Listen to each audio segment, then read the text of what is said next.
Alors nous accueillons Éric Hédoux pour son roman Sus au Châtelain, qu'il qualifie lui-même de pochade policière hilarante. Et vous allez voir, on rigole bien. Qui a lu ce livre d'ailleurs parmi les gens qui sont ici? Ah, génial. Nous serons au guichet, alors dès la fin de la série, nous vous attendons. Alors, je vais faire un truc que je fais rarement. Étant donné que ce livre est une forme de roman policier, on ne pourra pas dire grand-chose de l'intrigue, parce que sinon, évidemment, on dévoile tout. Donc, je vais faire un truc que je fais rarement, je vais vous lire juste le début, quelques phrases du début, pour vous mettre à la fois dans le ton et dans l'envie de l'histoire. Longtemps, j'ai dû me farcir les criailleries de ma mère. Mon inénarrable, mot incroyable à dire, mon inénarrable mère s'est obsédée des grandes écoles et des riches mariages. Mortifiée de m'avoir vu tour à tour rater mon bac, refuser un beau parti vraiment trop laid, devenir simple inspecteur de police et finalement ouvrir une agence d'investigation, j'avais alors atteint la trentaine, c'était il y a 3 ans, peu après la mort de mon père. Et ma génitrice, n'ayant plus personne pour la réfréner, en était devenue grossière, jusqu'à claironner partout que, faute d'ambition, j'avais choisi des métiers de fouille-merde. Donc, ce fouille-merde, donc détective privé, hein, en quelque sorte, vous l'avez compris, voilà, il s'appelle Denis Desrieux et il raconte l'histoire à la première personne. Donc, c'est le narrateur qui nous raconte l'histoire. Donc, derrière, il y a écrit pochade policière hilarante. Alors, quand on lit le livre, on s'aperçoit que ce monsieur est quelqu'un pour qui les mots ont beaucoup d'importance. Hein, le sens des mots, le vocabulaire, la linguistique. Donc, je me suis dit, oh, mais allons rechercher le sens de ce mot pochade. Après tout, hein, on croit savoir ce que ça veut dire une pochade, on dit c'est un truc rigolo. Mais pas que, en fait. Hein. Alors, si on regarde dans le dictionnaire, pochade, en fait, il y a 2 sujets. Alors, la pochade, au départ, dit le dictionnaire, c'est une esquisse, un croquis, réalisé rapidement et comprenant donc les imperfections dues à la rapidité de son exécution. Et par extension, c'est une œuvre littéraire écrite rapidement, brève et souvent sur le mode burlesque. Alors moi je dis, hein, burlesque ça oui, brève pas tant que ça quand même, 210 pages. Écrite rapidement? Non, pas trop. Ah, pas trop.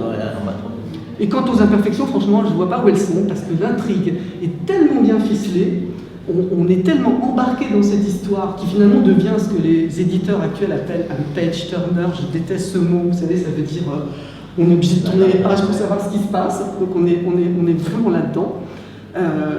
Que je me suis dit, mais pourquoi ce sous-titre un brin modeste? Je vous écoute, pourquoi cette modestie? C'était pour le mot pochade, oui, oui c'est ça.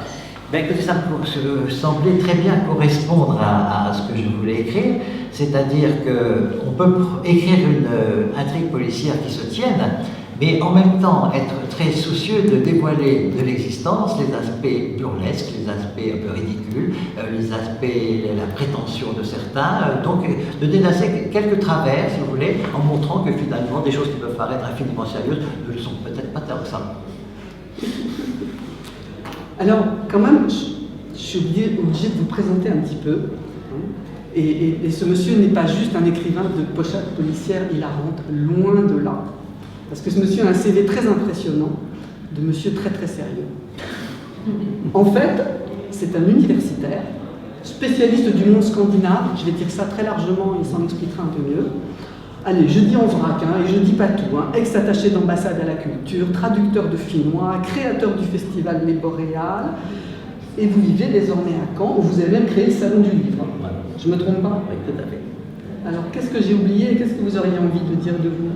Eh bien, je dirais volontiers aussi que, par cette nouvelle, je suis traducteur aussi. Traducteur de fiction norvégienne et danoise, et que c'est un des exercices aussi qui m'a permis de véritablement commencer à écrire un roman. Pourquoi? Parce que finalement, la traduction, ce n'est pas seulement la traduction littérale d'une phrase d'une langue à l'autre, il faut toujours arriver à trouver le sens exact qui est rendu, et c'est à la fois une frustration de traduire la prose des autres, mais en même temps une stimulation pour la maîtrise de la langue. Et cette traduction, cette série de traductions que j'ai pu faire, est extrêmement importante pour m'avoir donné ensuite envie, bah, écoutez, je traduis quelqu'un, mais peut-être maintenant, à mon tour, je pourrais l'écrire parce que j'ai le sentiment de maîtriser à peu près la langue. De maîtriser à peu près la langue. Alors nous allons y revenir parce que franchement, au niveau du style, il y a des trouvailles, des merveilles, des renaissances d'expressions anciennes, parfois très anciennes. J'ai même dû parfois prendre le dictionnaire. Marie-Laure. Et alors ça, c'était vraiment drôle parce que j'ai carrément découvert des mots. Je me suis dit, mais qu'est-ce que c'est que ce verbe? Est-ce qu'il a inventé ça? Mais non, mais pas du tout. Cet homme n'invente rien. Il remet au goût du jour. J'ai noté deux exemples qui m'ont beaucoup amusé. Par exemple, le mot vaticiner. Je ne sais pas ce que c'est, je ne sais pas ce que ça veut dire vaticiner. Oui, ça veut dire répéter partout, parfois un peu la même chose, à chaque occasion, si vous voulez répéter, revenir toujours sur le même discours. Voilà. Ouais. Alors j'ai bien aimé aussi d'un air patelin, un air patelin. Oui, le patelin, comment vous définiriez, c'est-à-dire mine de rien pratiquement, n'est-ce pas? On peut dire quelque chose d'assez rude, mais finalement on a mis le patelin, n'est-ce pas? C'est-à-dire qu'on adoucit un peu le propos. Ouais. Ah, j'ai bien aimé aussi à un moment le néologisme. Perplexa Nathalie, c'est-à-dire qu'elle dit quelque chose, elle n'en est pas sûre, et donc perplexa. Alors ça c'est quelque chose que j'aime beaucoup, c'est pouvoir éventuellement changer les mots, transformer un substantif en verbe, et effectivement on arrive souvent à des choses assez savoureuses. Par exemple aussi, le héros se trouve à une verrue sur le visage qui le cache, que sa mère déteste du reste. Mais alors, au lieu de dire, je dis cette verrue qui protubérait, un verbe qui n'existe absolument pas, mais qui est très parlant, si vous voulez, sur son visage. Et il y avait... Mais c'est d'ailleurs assez drôle parce qu'en fait, moi j'ai trouvé ça super moderne de prendre des mots comme ça et puis d'en faire des verbes ou à l'inverse, de prendre un verbe et d'en faire un substantif. Tout à fait. Et comme par ailleurs, il y a au contraire par moments des mots comme ça, un petit peu savants, qui se baladent, on est vraiment dans quelque chose au niveau du style qui est extrêmement riche, extrêmement chatoyant et extrêmement plaisant. Au-delà du fait qu'on s'amuse énormément dans cette histoire. Alors justement, l'histoire, parlons-en ou n'en parlons pas, c'est un peu le problème, parce que c'est toujours compliqué quand il y a une histoire avec une intrigue, voilà, on n'ose pas, voilà, il ne faut pas trop en dire. Donc moi, j'ai envie de vous laisser dire ce que vous auriez envie de dire du début de cette intrigue, ou finalement de quoi parle ce roman. Voilà, je vous laisse faire, parce que je n'ai pas envie d'en dire trop, et en même temps...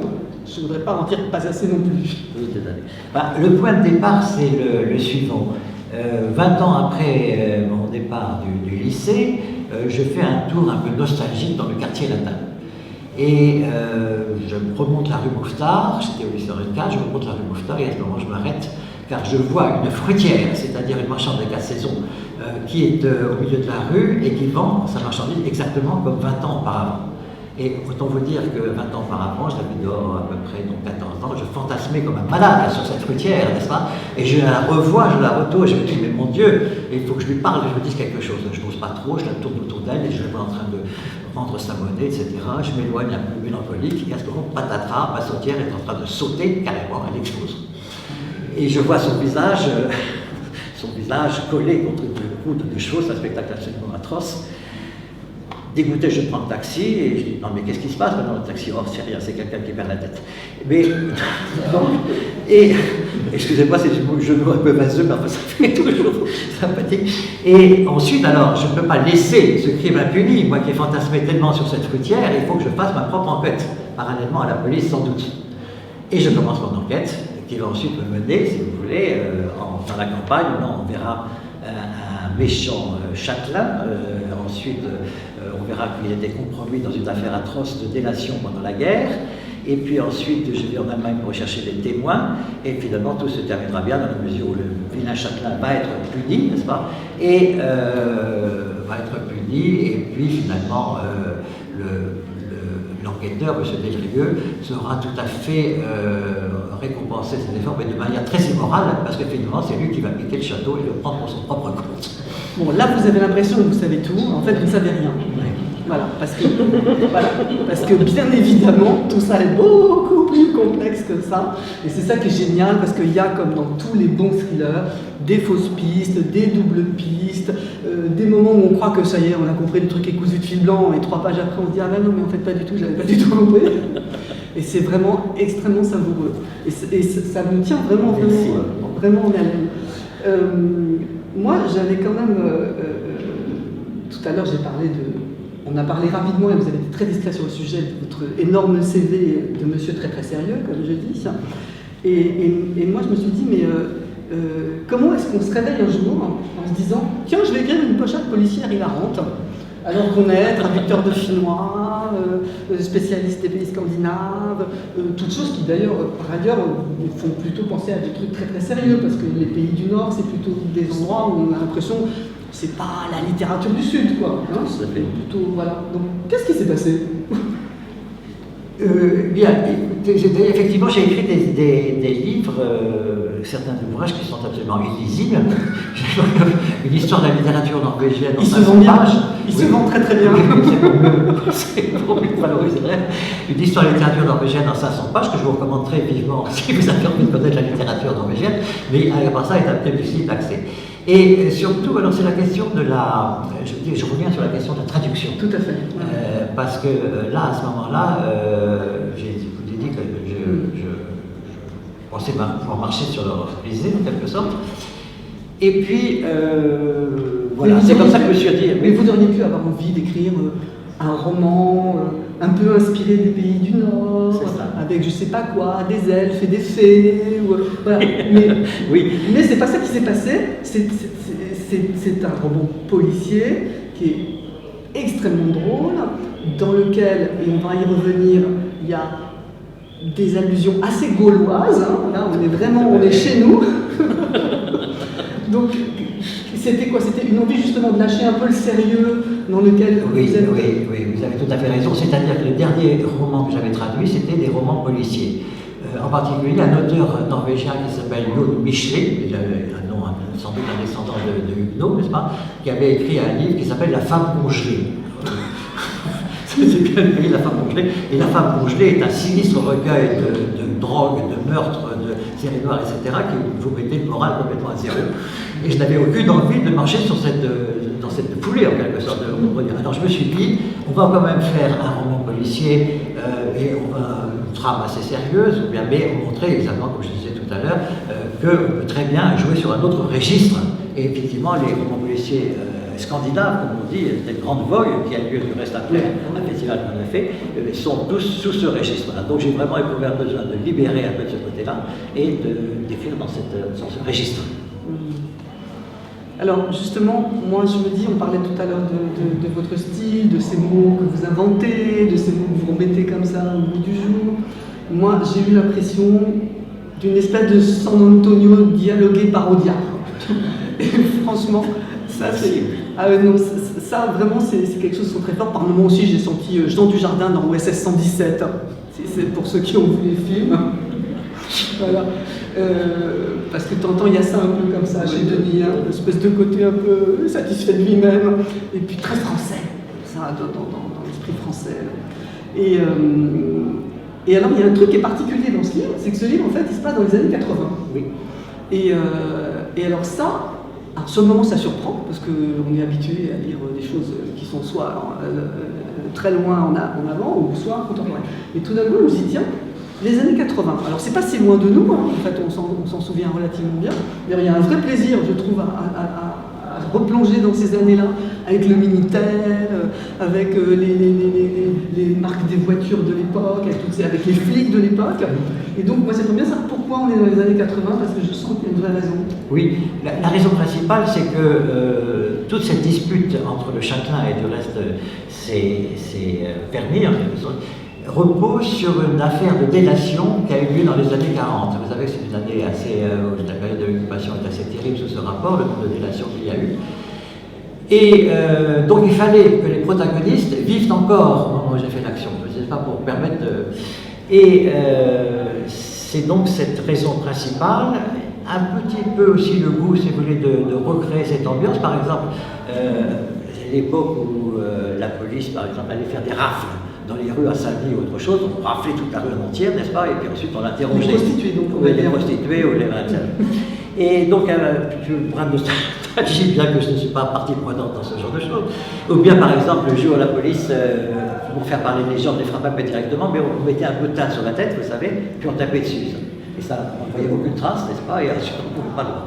Alors, c'est un peu cette... la nostalgie des méthodes policières des années 80. Exactement, une vraie nostalgie. Et donc, ce que j'avais été, ensuite, c'était le... Non, oui, c'est ça. Donc, c'était essentiellement... Et pour reconstituer cette période de la guerre, j'ai inséré donc, dans le récit des correspondances qui ont été retrouvées par l'enquêteur principal. Qui permet à ce moment-là de voir exactement quels étaient les rapports, et donc ça permet effectivement comme j'avais envie de raconter ces événements, je ne mets pas ça dans la bouche du protagoniste, mais une correspondance que l'on retrouve à la circonstance de l'enquête. Et à ce moment-là, si vous voulez, ça permet effectivement de montrer un certain nombre d'excès de cette période-ci, donc sur un fond tragique, mais voilà. Mais ce qui fait d'ailleurs que, alors, en fait, c'est très visuel. Et moi, à plein de moments, j'ai eu l'impression de voir un film. Donc, je ne sais pas quel est l'avenir de ce livre, oui. mais je trouve que ça ferait un film tout à fait... c'est déjà là, quoi. Le scénario est déjà écrit, les descriptions qui ne sont pas laborieuses, parce qu'il n'y a pas des pages et des pages de description, et ça, vraiment, je vous en sais gré, parce que c'est parfois un peu pénible. Mais il y a juste ce qu'il faut de description pour nous mettre dans la nostalgie de ces années 80 qui sont passées loin derrière nous, mais dans lesquelles on a tous été plus jeunes. Et franchement, je trouve ça très très visuel. Ça, c'est assez important à noter. Il y avait une question comme ça que je voulais vous poser. Donc, Denis, il est détective privé. Et je me suis dit, est-ce que c'est un métier que vous auriez aimé faire? Et en quoi ce métier il est potentiellement proche des métiers que vous avez parcourus et que vous faites encore? Oui, écoutez, la vocation policière pourrait naître de mon père qui a été directeur des renseignements généraux après la guerre. Je ne le savais pas. Non. Alors là, je dois soulever un truc. Ça a été, et du reste comme le passé, mais qui a été commencé parce qu'au lendemain de la guerre, ma famille est partie en zone d'occupation française en Allemagne. Et là, mon père a été chargé particulièrement de la dénazification de cette région de Württemberg, qui était la zone d'occupation française. Et donc, c'était cet aspect. Pourquoi je me posais la question? Parce que je disais, est-ce que détective privé, c'est un oui, métier qui vous aurait fait plaisir? Oui, c'est ça. Et puis, en plus, je suis très curieux d'esprit. C'est-à-dire qu'il m'arrive rarement de rencontrer quelqu'un, de lui demander aussitôt une série de questions toutes plus indiscrètes les unes que les autres. C'est le côté renseignement généraux, ça. C'est génétique. Exactement. Alors je demande, vous savez, c'est aussi peut-être aussi la Scandinavie qui m'a inspiré là-dessus. Parce qu'en Scandinavie, vous pouvez très bien arriver chez quelqu'un, n'est-ce pas, et lui dire, tiens, comment tu t'appelles, tiens, toi, et combien tu gagnes? Ah oui, bon, très bien, c'est ça, et tu as payé ta maison combien? Et tout le reste. Et alors, même en Norvège, là, si vous voulez, il y a même un livre du reste, enfin, la plupart du temps, on n'a pas besoin de poser ces questions. Il y a un livre qui est le livre des impôts. Je ne sais pas si vous avez entendu parler de ça. C'est-à-dire que chaque année paraît un livre avec le nom des contribuables, ses revenus et sa fortune. Alors, vous voyez... On voit le ramdam que ça créerait en France. On est très loin du compte. Donc, je suis un peu libéré, si vous voulez, de ce côté-là, puisque j'ai vu comment ça se passait en Scandinavie, et qu'on peut très bien poser les questions les plus indiscrètes sans avoir l'air. Alors, il y a une certaine limite, évidemment. Je n'entre pas dans la vie intime, sauf de manière très indirecte. Oui, je peux demander votre lien à la Scandinavie? Oui, ma mère est norvégienne. D'accord. Ma mère est norvégienne, elle était de Oslo. Et si vous me permettez de me vanter un tout petit peu, mon arrière-grand-oncle était monk, peintre.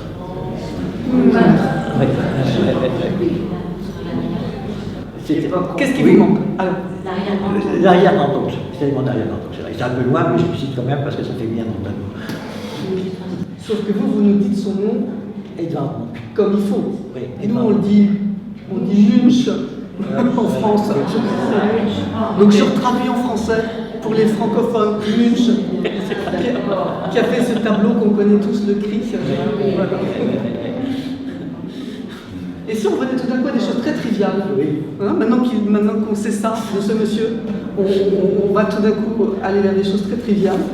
Je disais tout à l'heure qu'il y avait énormément d'humour dans ce livre, et qu'il y avait même un humour un peu gaulois par endroits, qui moi m'a absolument réjoui, parce qu'en plus ça fait partie du genre, quoi. Je veux dire, on écrit une histoire policière qui se passe dans les années 80, avec une référence à la guerre et tout ça, et tout ça est très français, et même par moments franchouillard, donc voilà, tout ça est complètement raccord.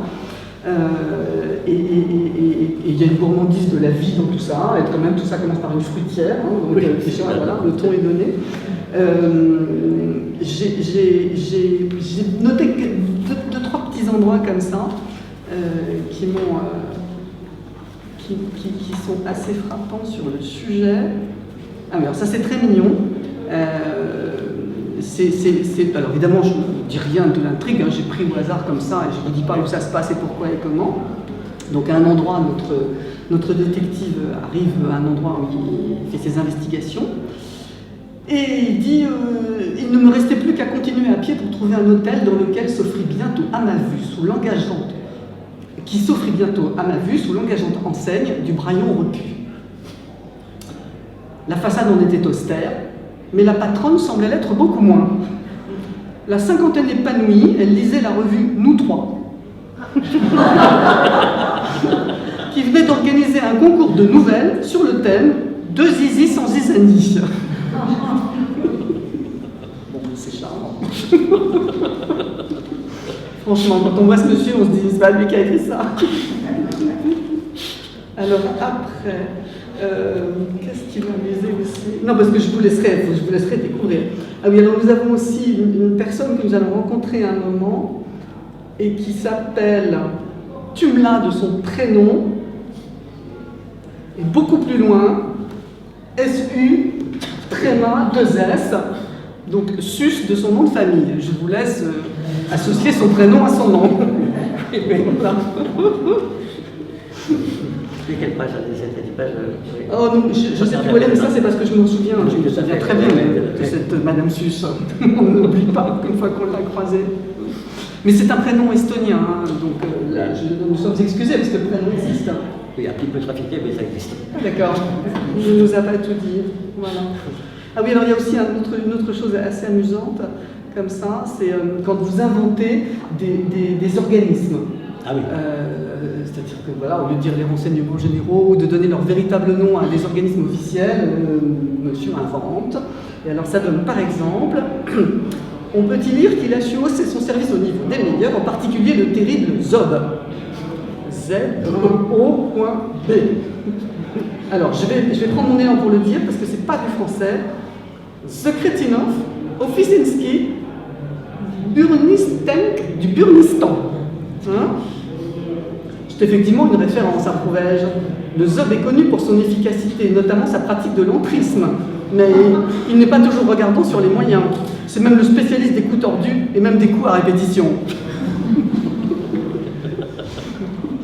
Voilà, alors, vous me disiez qu'il y avait des gens qui vous avaient un petit peu chahuté, quelques esprits chagrins, qui étaient venus faire leur bonne nuit par rapport à ces petites allusions un peu gauloises. Mais laissons ces gens à leur bonne nuit. C'est gentil. Hein? C'est vrai, exactement. Que leur avez-vous répondu? Est-ce qu'ils vous ont dit en face? Est-ce qu'ils sont venus vous dire, mais quand même, oui, c'est ça. Nous sommes très surpris. Sur le niveau de la surprise, effectivement, parce que les publications antérieures étant d'un autre style, on m'a dit, oui, que c'était... et mon épouse même a entendu quelqu'un lui dire, mais ton mari est un obsédé sexuel. Ce sont les femmes qui se sont... Oui. Pas les hommes? Non, ils étaient envieux, les hommes. C'était autre chose. Elle entendait parler d'obsédés sexuels. Et donc, tu as demandé quelques précisions, je crois. Non, mais beaucoup de gens ont été choqués de lire une telle prose sous la plume d'un universitaire. Oui.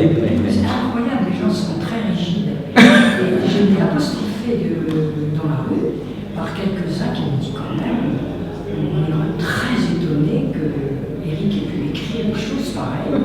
J'étais obligée de me justifier en disant qu'il venait d'écrire ce qui n'a pas été dit. Un très gros roman d'histoire de 500 pages. Un roman historique, hein, c'est pas Oui, un roman. Oui, un essai historique. Et que il ressortait de là extrêmement fatigué. Et moi, j'avais tellement peur qu'il tourne en rond après 3 ans de travail ininterrompu et monacal, que je lui ai dit, mais sors de tes tablettes le roman policier que tu avais, sinon écrit, du moins bien entamé il y a quelques années. Puis il m'a dit, oh non, il n'est pas bien, non, j'ai bien. Sors-le. Et ce fut chose faite.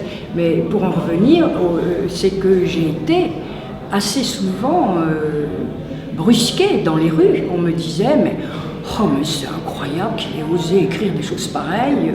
J'étais obligée de me justifier et de dire, mais il s'est amusé. C'est vrai, c'était absolument le cas. Il s'est amusé. Oui, mais enfin, on ne s'attendait pas à ça.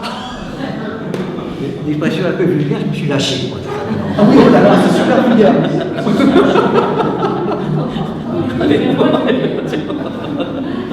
Non mais ce qui est formidable, c'est que ça c'est vraiment la France, on met les gens dans des boîtes. Voilà. Mais il n'empêche quand même que quand on voit au-delà de tout ce qu'on est en train de dire, de tout ce qu'il y a de drôle là-dedans, de tout ce qu'il y a de savoureux, ça nécessite quand même un esprit extrêmement organisé de ficeler une intrigue comme celle que vous avez faite. Et de nous entraîner comme ça jusqu'au bout, en nous tenant par le bout du nez, et honnêtement, tout le monde n'est pas capable de faire ça. Et là, on sent quand même que le monsieur a l'habitude de faire des choses complexes, de réfléchir à des sujets denses. Moi, ça m'a quand même assez frappé, parce que tout ça est bien emballé, tout ça est drôle, tout ça est écrit vraiment avec une verve et un vocabulaire savoureux, mais ça se tient quand même sacrément bien, sacrément bien. Mais d'ailleurs, pour reparler un tout petit peu des femmes, moi je trouve que les femmes qui sont dans le livre, elles n'ont pas du tout mon rôle. Non. Hein, et il y en a deux qui sont très proches de Denis, donc Suzanne qui tient la baraque. Voilà, c'est qui vient à la maison, oui, c'est ça. Voilà, la collaboratrice, et puis Nathalie, la jeune recrue. Oui. Donc peut-être on peut dire quelques mots de ces deux femmes-là, parce que sans elles, lui, il n'existe pas, parce qu'elles ont quand même fait beaucoup. Tout à fait. Effectivement, Suzanne, la cinquantaine, qui répond de manière toujours brusque et assez ronchon en quelque sorte, mais on sent que sans elle, ça ne marcherait pas. Et Nathalie, la jeune collaboratrice, qui va au-devant de tous les dangers pour les sauver. Mais il y a une troisième femme qu'il faut citer aussi. Alors, c'est la mère. C'est la mère qu'au début, on voit, n'est-ce pas, on dit... oui, parce qu'on en parle tout de suite dans les premières phrases. C'est ça, oui. Et alors, elle est odieuse de snobisme. Elle aurait voulu absolument que ses enfants épousent des nobles, n'est-ce pas? Et donc, elle est tellement odieuse à la fin qu'elle voudrait même se fixer dans le château que le héros a réussi à avoir. Et alors, il n'a plus qu'une envie, eh bien, il se tourne vers sa femme, qu'il vient d'épouser, et il lui dit tu m'as bien dit que ton père tenait une pharmacie. Oui, est-ce qu'il vend d'abord au rat? Oui. Alors, voilà. Il tue sa mère, autant vous dire qu'il était absolument scandalisé. Oui. Finalement, c'est ça surtout qu'on aurait pu vous reprocher beaucoup plus que, beaucoup plus que les petites allusions aigriantes. Ouais. Je vois qu'on fait des signes là-bas au fond. C'est un projet, c'est pas un fait. Oui, c'est un projet, mais ça reste à Et alors justement, puisque c'est un projet, moi je pense qu'il faut écrire la suite. Voilà.